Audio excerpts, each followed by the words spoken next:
over at the White House with a number of major headlines this morning facing President Trump, the first of which broke late yesterday on a list of questions that Special Counsel Robert Mueller hopes to ask the president. The president this morning tweeting back about that supposed leak. Our Karen Travers is there on the North Lawn. Karen, great to see you.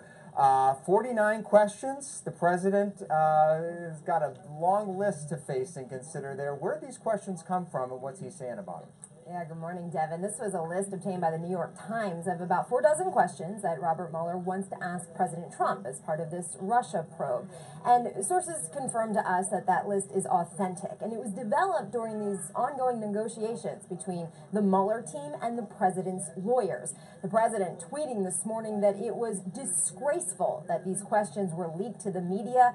And he once again launched into a very vigorous defense of himself on this. He said there was no collusion and no questions about collusion. But Devin, one of the 4 areas that these questions focus on is campaign coordination with Russia. And there's a specific question in there that's raising a lot of interest today. The question is, what knowledge did you have of any outreach by your campaign, including by Paul Manafort, to Russia about potential assistance to the campaign?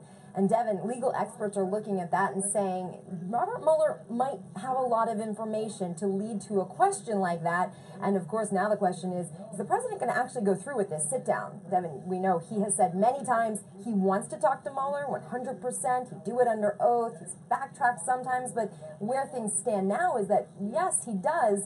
But some legal experts say, looking at this list, there is no way you could have the president sit down. He could get tripped up and say something that could incriminate himself.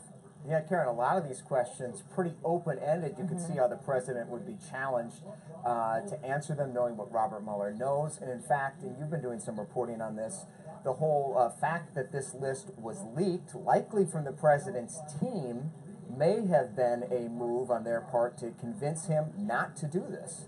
And, you know, we've certainly over the last year have seen very little to zero information coming out of the special counsel's office. They wouldn't even confirm anything or talk about this list that was published last night by the New York Times.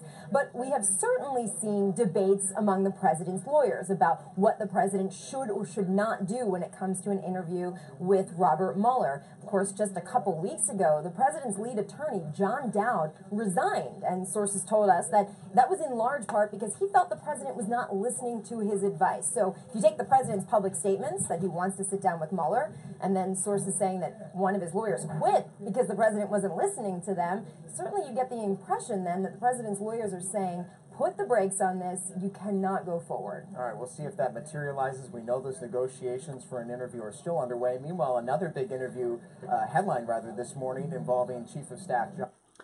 Okay, and there you go on that video and that report. If you want to watch the whole video, we will share that link with you on the Riley King Network Facebook page. And that is it for the Riley King Newscast right here on the Riley King Network. I hope you all have a wonderful rest of your Tuesday night, and I'll see you back here tomorrow night with, back here tomorrow with more news. Good night, everyone. Bye.